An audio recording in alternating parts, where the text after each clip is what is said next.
Good morning, afternoon, evening or night, whenever you're watching this, welcome. I am currently stood in the River Calder. It flows through my hometown and several other towns and villages before it flows through here. I've got a little bit of a gravel bar to stand on, but apart from that, the river here is far too deep for the wading, walking hunt for modest treasures that I'm aiming for today.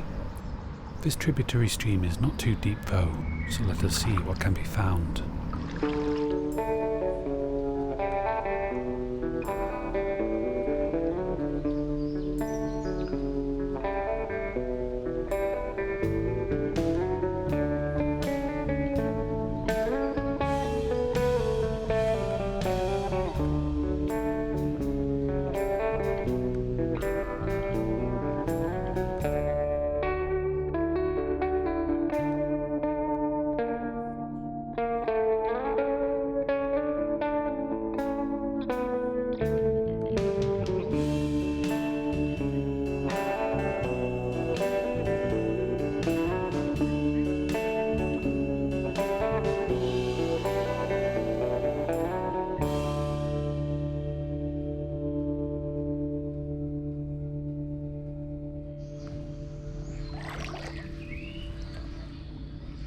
This looks a bit out of place, a well-worn chalk piece, I think. Not native to the area, but perhaps from one of the industrial yards that border the confluence of this stream and the river.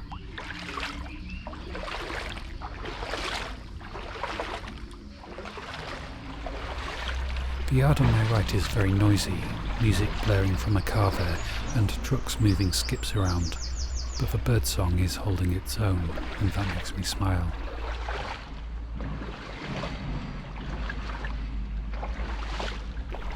This is a massive disc of concrete. I don't think it was made to go here. Only use I can think of here is to block a culvert, and there's no sign of it being that. And the poor condition of the edge suggests to me that it's been moved, and probably dumped. Though whether that was on purpose or an accident that proved too difficult to undo, I know not. I should perhaps mention a bit of history about the town. It dates back to a Roman river crossing hereabouts. Somewhere.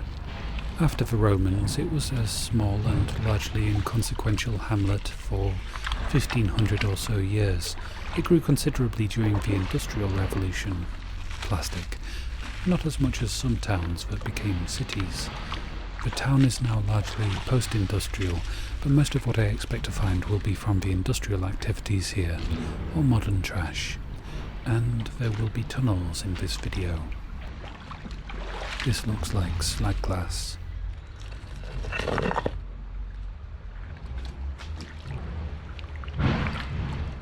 Very nice piece, no bubbles I can see, and it is very black. Would be fun to put it in a rock tumbler and polish it up.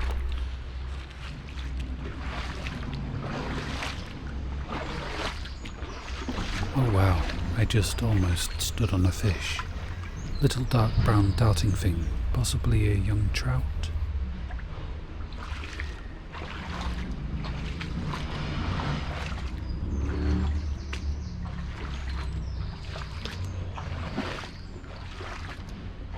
Blue glass.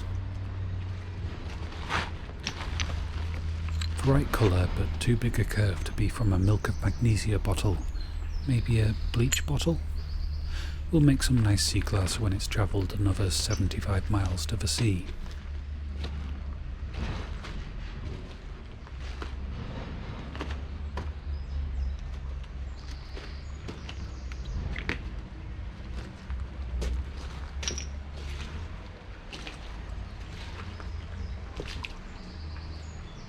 That's a curious shape.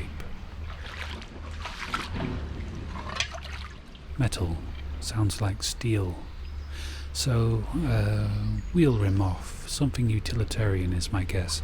Anyone recognize it?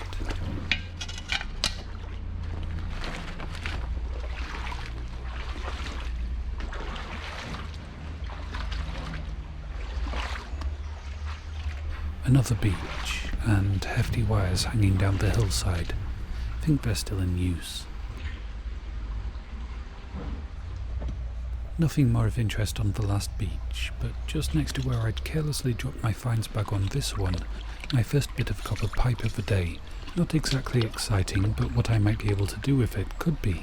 Melt it, cut it, change its form and function. I have a few craft project ideas for it. Plastic.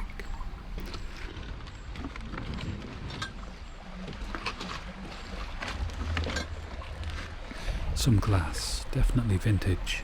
Not sure how vintage though, probably 1930s, 40s. A little bit of wire, stripped out, no copper in it, but plastic out of the river. Some more wire, which might need to be dug out. I'll need my camera holding hand for that. Oh, a vulcanite bottle stopper. No name on it, quite plain. Well stuck into the bottleneck.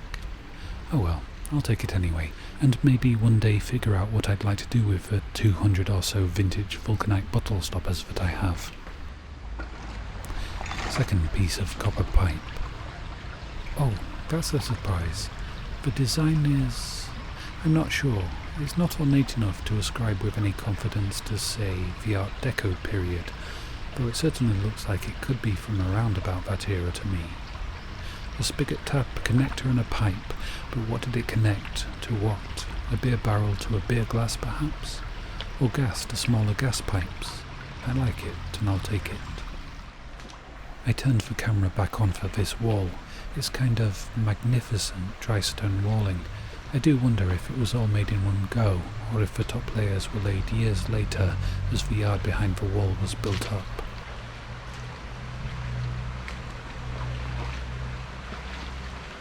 The style continues around this curve, but it doesn't actually look like it was done at the same time, and then doesn't carry on beyond the culvert, which looks like Victorian engineering to me.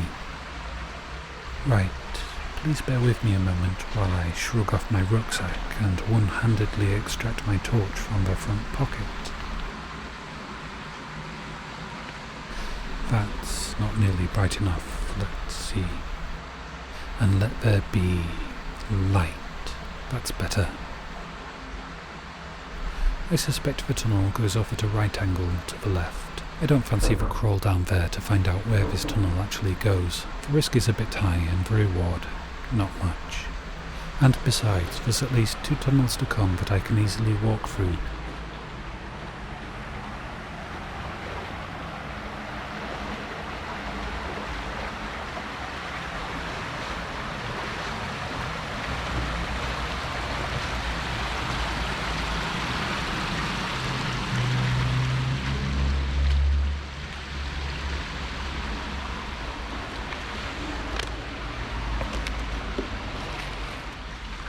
I have a modicum of respect for the tagger who went to the trouble of getting to this very enclosed and not very accessible spot that very, very few people will ever walk in, to leave a not especially artistic graffiti tag which essentially says, "I was here."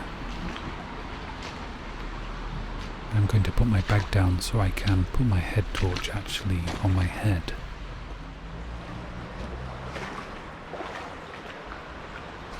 Okay, we've got light and quite a bit of dark, water and stones, some bricks, nice stonework with clear signs of this tunnel being made in sections. Not particularly long sections either, and not all that well aligned with each other.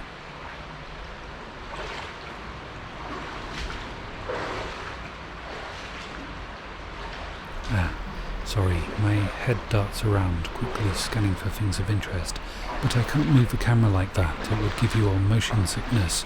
The disparate movements is likely to leave you in the dark quite a bit, so I think the sensible thing to do would be bring you back whenever I find anything interesting, or have a thought to share. Hopefully it won't be long. Found an insulator. I can already see it has some chips out of it, but if half of it is unblemished, I wouldn't mind cutting it in half and hanging it on my wall, perhaps even making it into a wall lamp. It's going to be a bit of work to get it out, digging by hand. I forgot to bring a scraper, trowel or gardening ninja claw.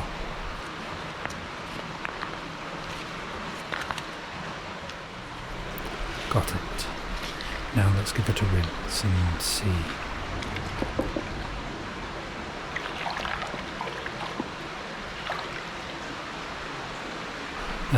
Well, sadly, it's a bit too chipped for my purposes.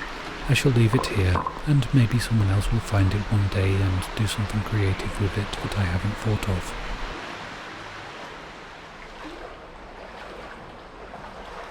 I think it might make a nice, possibly calm video filming just the water with the light dancing through it. No movement, but water. Alas though, the camera casts a shadow. Would have to bring a tripod and a ring light to get around that. Or maybe not a tripod, the tripod would require filming at an angle to miss the legs, but something like a climbing can to grip in between the stones of the roof, and then something attached to that, stable enough to not swing in the small amount of air movement down here. Does that sound like an A.S.M.R video that people would like? This is a very unusual looking piece of something. Sounds like ceramic, looks like mudstone maybe. Any other ideas of what it might be? Onwards we go. I hope I'm not losing many people. I know dark tunnels are not to everyone's taste. I quite enjoy tunnels, being in alien places that few other people ever get to see firsthand, but for some people they're quite stressful and panic-inducing, and that's why I tend to put tunnels in the title if they're a big feature, so people can choose not to watch. Some slag glass. A fairly nice piece. Nice blue in it anyway, though that of course will dull down to almost grey when it dries. Must one day get a rock tumbler to polish some of this stuff up.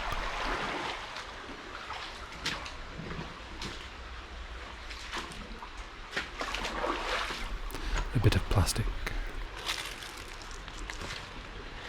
A bit of pottery, lip of a large jar I think. And over here, an enamel sign. Enamel signs are hugely collectible, but the ones I find tend to be poor condition, and not really the collectible advertising sort of signs. Please shut the door. A sort of advertising, but not the collectible sort. Fish. And for once, it's not taking immediate fright and flight at my presence.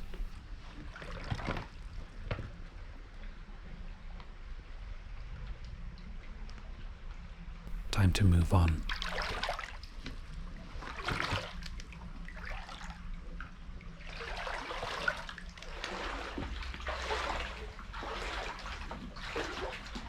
There's another tunnel yet to go through, but for now, things in the water.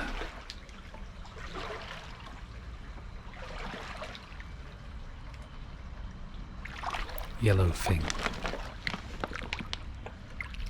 It's asbestos. Don't want it. And a barbecue skewer. Also not something that I really want. The asbestos is cement bonded, so one of the least dangerous asbestos products, but it's not something I'm set up to store. It needs to be double wrapped in thick polythene before being taken to a specialist council site, and even just taking it in my bag could release fibres. And that thing. Well, I'm sure I could put a sculpture on a plinth that large. I do intend to eventually, when I have an actual studio space, make sculptures that big and bigger. But in the meantime, I'll live in a very small house, and I am a weak and feeble sort of mudlarker who thinks that this is a little bit too heavy for me to carry out of here today. Probably too heavy for my bags, too.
just at the entrance to this tunnel, or the exit depending on your flow direction, and this is quite beautiful to me, a sculpture of chance and entropy. It's a splash of metal poured into water. From the weight of it, I'd say the metal is likely brass or bronze. Pliers, but what type? Locking pliers. Got there in the end. And I saw something else by my foot. A horseshoe. Quite a small and wonky one. I like it. This tunnel has a very different feel to it. It's much shorter, much younger, breeze block construction at the top, and there is much more light getting in. I can even see the other end. The previous tunnel was probably about 70 metres long with 2 turns in it that meant no light in the middle section.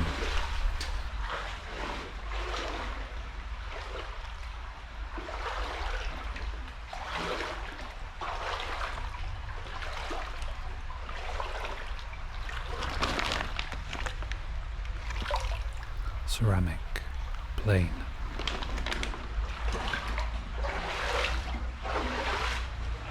The green is leaves, and the other colour is a crisp packet. Walker's Max, punchy paprika. Not a bad flavour, but not my favourite. Oh, almost got a stick in the face. Goes to show that floodwaters can reach the top of this space sometimes. And now we come to a beach which goes around the corner and is big enough to ensure that there should be something to find on it. Whether or not whatever is found is worth finding remains to be seen. Some blue and white. And the bottom edge of a cobalt blue glass bottle sticking out. Not actually sticking out, just lying on top. Still a nice colour. A fair amount of pottery here, but is any of it interesting? Salt glazed. The tail end of beaches is usually where copper winds up, but none here. Might be caught up on the middle section if there is something there for it to catch on. Quite a long time since I've seen and picked up a teapot spout. There's something I did take when I first started making videos. The craft plan for them still hasn't died, but I do have enough.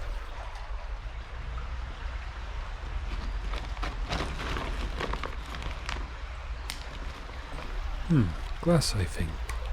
Black glass with a bright orange stripe. That's unusual.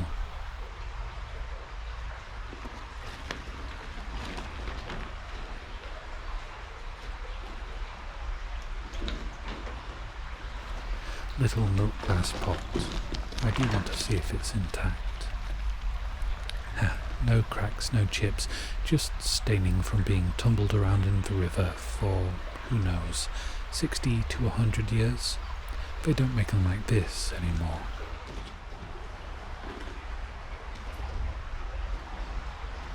That makes sense. It's not one beach, it's 2, with the tail end of this one right at the apex of the corner. This will be where the metal has settled, or rather, been caught. And though the metal isn't all that interesting, there is at least a nice piece of copper wire. Not far from the wire, there's this, a sign poking out. I think it's cast iron.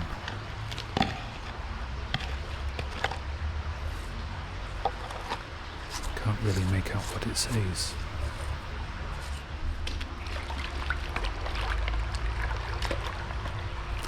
Well, the 3 was the only part that was legible, and now it is added to by H-O, so nope, no idea. Probably an old access plate for electrical cables or plumbing or something, though I don't know. A skateboarding deck does have artwork on it, and if I like it, I'll take it.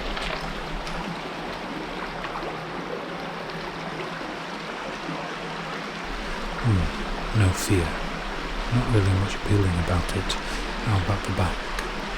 No, nothing. I'll leave it. Is it a bell? A lot of rust, which doesn't preclude the possibility of it being a bell. Seems to have decoration around the bottom of it, which kinda does suggest bell. The hole at the top, though, probably rules it out of being a bell, since clangers are usually attached to a loop inside that is welded in. I think it's steel, and I'm guessing maybe a car part? I am curious about it, so if you know, please do say. And I think I'll be taking it, because I'd like to see if it actually makes a tolerable sound as a bell. Probably won't be done before the Roundup. Too many projects, not enough time. Oh, sorry to have scared the pigeon, but I did enjoy seeing it fly. And it flew in the same direction I'm going, so I'll certainly be disturbing it again.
Didn't mean to scare it, but do want to film it, so if I skirt around it, I'll be able to.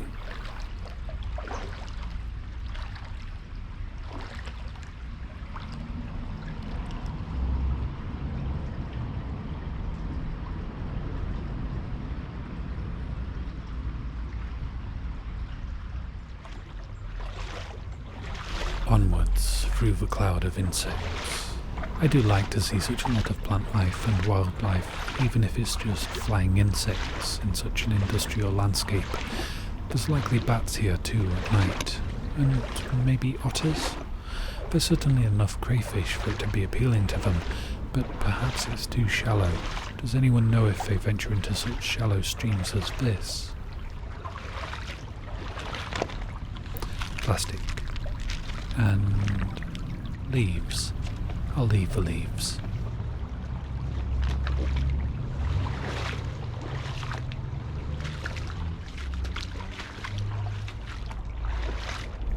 Copper pipe.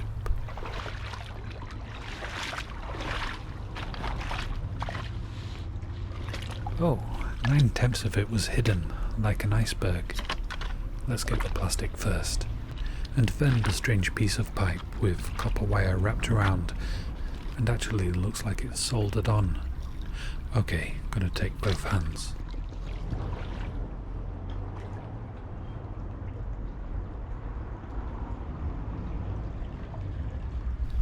Thought I heard a bird's distress call. Can't see it. Bottle stopper, or bung. It's been ages since I found one of these. Really hard to know the age. They've been made like this for millennia. That bird is not happy. But why? Because I'm here and it doesn't want me to be? Or because it's injured and needs help? I really don't want to scare it, but I do need to see how it moves to know what to do.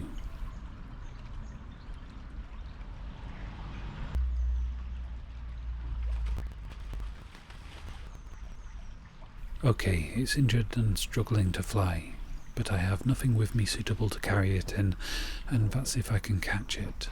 I do have a suitable box with air holes. Might be in the car, and might be at home.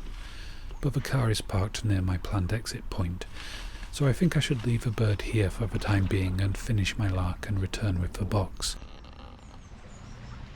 I don't really want to leave it, and I do want to hurry to get the box, but hurrying while walking in a stream that has a lot of algae carpeting the stream bed does seem like a recipe for accidents. So slow and steady it must be.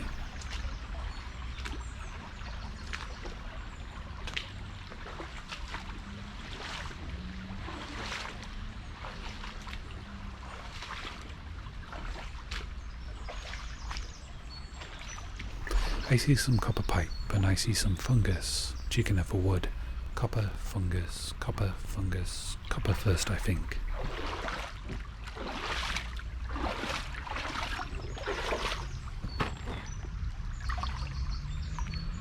Oh wow, that is heavy. Is it? It is. Solid copper bar. Maybe 3 or 4 kilograms? Wonder how it came to be in the water. Doesn't look like the old used plumbing fixtures and fittings that I usually find. I'll take it and look to see if there's any local business it might have come from.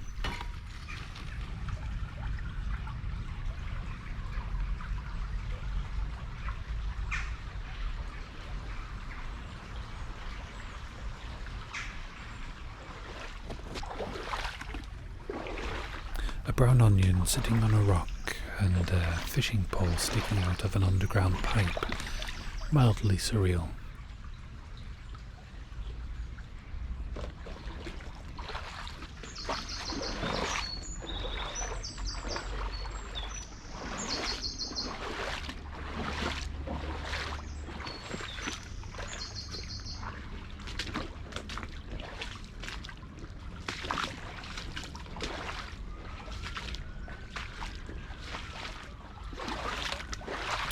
Half a cabbage starting to sprout, a leek and half a celeriac I think, and some polystyrene which shouldn't be in the river.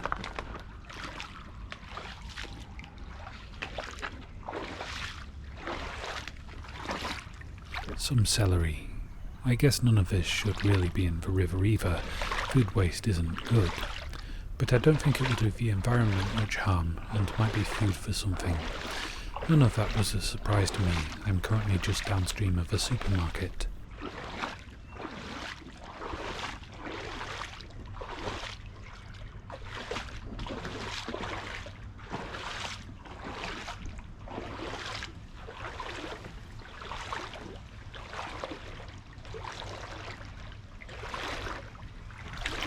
Potato.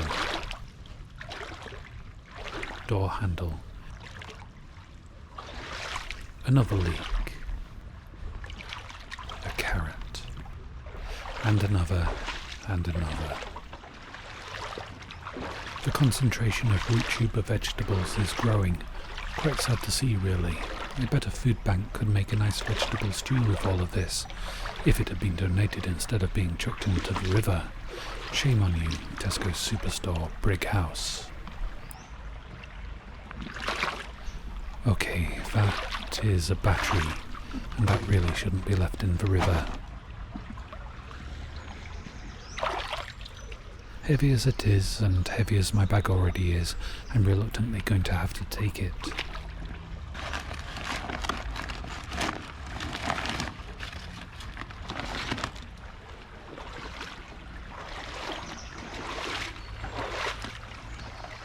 I do wish those wouldn't end up into rivers too, for footings of temporary road barriers, but they are too big for me. Ha, that log, which is long and slightly bent, is actually a roller from one of the old mills north of here, probably luxury flats now.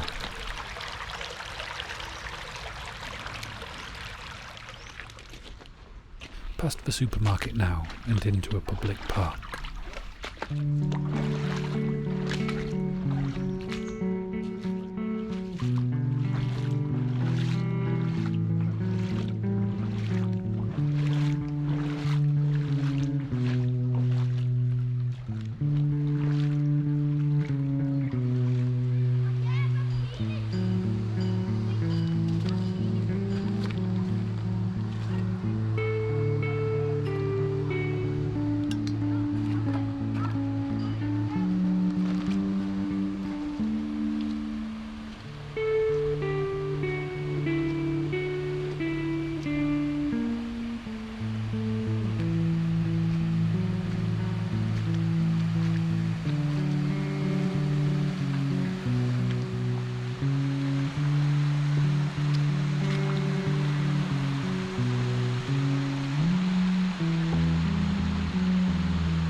old mill infrastructure. I guess there was probably a mill on the site of where the supermarket now stands, and the bit behind the weir is designed to create a bit of a deep pool. Caught me out, and now I have a boot full of water. I don't mind one bit, it is a really hot day.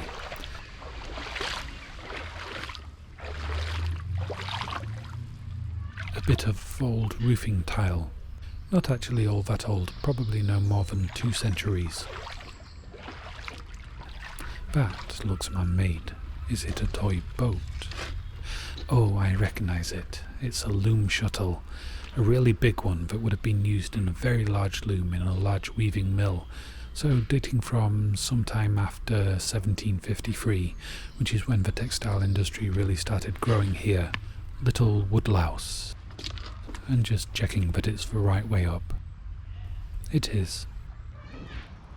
Goodbye to the river for now. I'll be back soon with a bird-carrying box.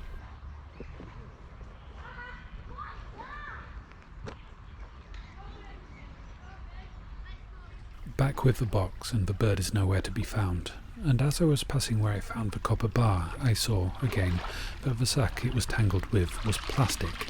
And with the excitement of finding such a weight of copper, I'd forgotten all about it. Just grabbed it now, and there's another block of copper in it. Probably another 2 to 3 kilos.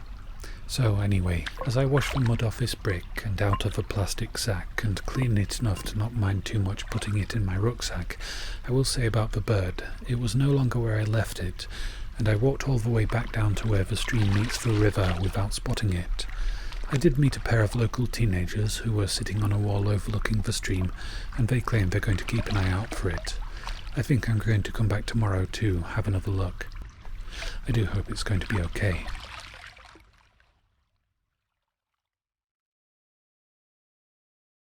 A roundup time. I did go back the next day, and sadly there was no sign of a bird. I hope that means it made it out of a walled-up section of the stream. It would stand a much better chance in the park, or even in the town if it was found by someone who cared enough to take it to a bird rescue and rehabilitation place. That stream, I wasn't expecting to find all that much. I just really wanted to wade there and see what, if anything, it might have of interest and intrigue. And what it had was industrial heritage. That town was the centre of silk weaving in the UK in the 19th and into the 20th century. I had no inkling of that before I started planning this outing, and I used to go to that town almost every week to go to the excellent climbing gym there. Haven't been in too long, and I'm out of shape now. Stupid pandemic.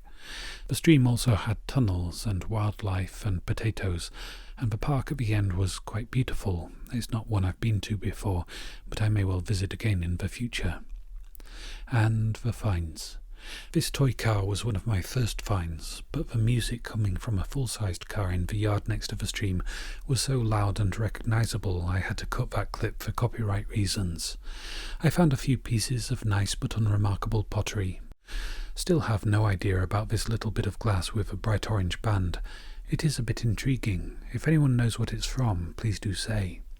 The bung-style stopper is the same basic design as one's thousands of years old, just a lump of clay pushed down into the neck of a bottle or amphora, carefully extracted and fired.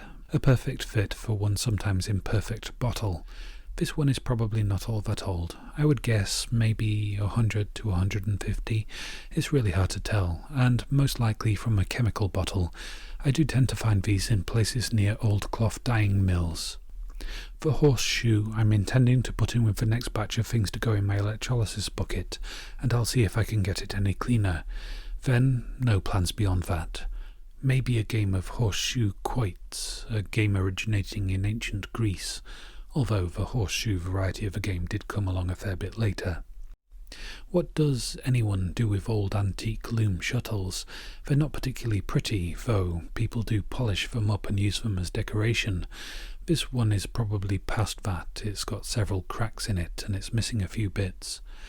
Could possibly make a little toy boat out of it, as I originally presumed it was, return it to its downstream journey that was interrupted by being caught in a tree root and then picked up by me. It might make it to the sea if I do that and sail off to anywhere. I do have a liking of refloating things and sending them vaguely seaward, mostly coconut shells. Think I've refloated half a dozen of them, though maybe only 2, I think, on film. This spigot tap is pleasing to my eye. I do not know from what industry or business that it came, and I do not know yet what I might do with it. Maybe a display of old stylish plumbing fixtures in a large shadow box. That might actually look not pretty, but perhaps pretty cool. The nugget, I am fairly certain, is bronze, which is a little surprising because Foundry Street is on the opposite side of the river I started at, so waste from there would not be at all likely to make it into the stream. I can't find records of any other location nearer the stream that was casting bronze or brass. It is a mystery, a small and probably unimportant one that I will let go of. The solid bar and the solid block of copper in a sack in a stream. It's an odd one, another little mystery. They are so densely heavy that the stream probably wouldn't have moved them very far from where they were dropped in. Just upstream there is a candle maker and a supermarket, unlikely origins. Just downstream there is a wirework factory, which on the face of it seemed like a possible origin, but their website shows absolutely no copper wire production, it's all steel, no other likely places nearby. The level of corrosion suggests to me it had been in the stream for a fair few years at least, if not a few decades. There was a lot of copper oxide, I think, on the surface. Looked a bit like rust on my hands after I'd picked it up.